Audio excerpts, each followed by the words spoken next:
Thank you Jesus. परमेश्वर का धन्यवाद करते हैं आज के खूबसूरत समय के लिए कि जिसने हमें फिर एक बार मौका दिया कि हम आपके साथ मिलें। हर बार की तरह मैं आपके लिए लेकर आया हूं एक बेस्ट कलेक्शन जो आप अपने मोबाइल स्क्रीन पर देख रहे हैं। ये वचन आपको बदलने की सामर्थ्य रखता है। तो देरी ना करते हुए व्यूअर्स, हम वचन की ओर चलते हैं और लेट्स गो। इंटरनेट पे क्या चल रहा है आजकल? ये सारी सिचुएशन शैतान के द्वारा एक खास मकसद के तहत फैलाई गई है। आपकी कान, आंखें, स्पिरिट सब खुल जाएगी। आज मैं बता रहा हूं, आपने सरमन कभी नहीं सुना होगा ये जो अभी आप प्रभु के द्वारा सुनोगे। मैं इसलिए कह रहा हूं, सीरियस होकर सुनो। यहां पर जब याकूब चला गया तो बाइबल कहती है एसाव ये जानकर कि कनानी लड़कियां मेरे पिता को बुरी लगती हैं तो भी कनानी औरत के पास गया और उससे शादी कर ली। अब कनानी औरतें क्यों बुरी लगती थी, अब यह भी सवाल होगा आपके मन में।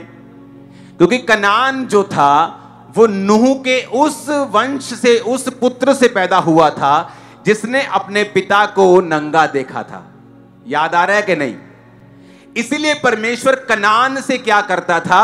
नफरत करता था। और इजराइलियों को भी कहा था मैं कनान सभी देश तुम लोगों को दूंगा, क्योंकि पापी की संपत्ति बाइबल कहती है किसके लिए है? धर्मी के लिए है। अब ध्यान से ये भी बात समझना।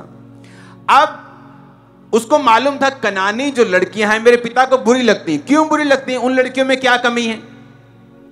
क्योंकि वचन ये कहता है कि जब कनान जो नूह का बेटे का वंश था, जब वो प्रभु से श्रापित हुए और दूर हुए, उन्होंने यहोवा को मानना छोड़ दिया था। गहरी स्टडी ये बताती है कि वो लकड़ी और पत्थर के देवताओं की पूजा करते थे और बड़े ही अलग तरह की रीति रिवाजों को फॉलो करते थे।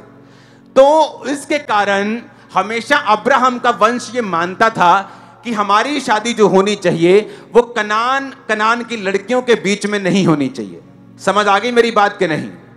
अब बाइबल क्या कहती है, जब यहूदा ने शादी की तो यहूदा ने भी यही गलती की और वचन कहता है उसने कनानी औरत के साथ शादी की।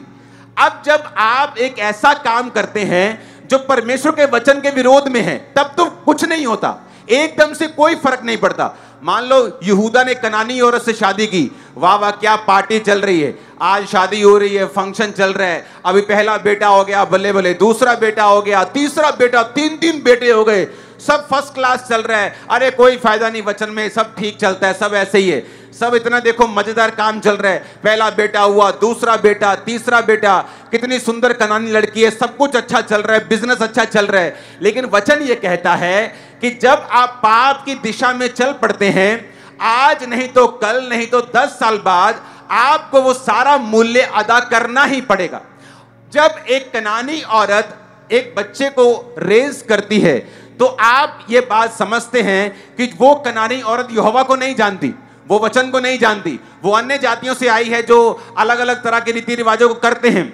जब उसने अपने बच्चों को बड़ा किया, उसने उनको बिब्लिकल प्रिंसिपल, बाइबल की शिक्षाएं नहीं दी।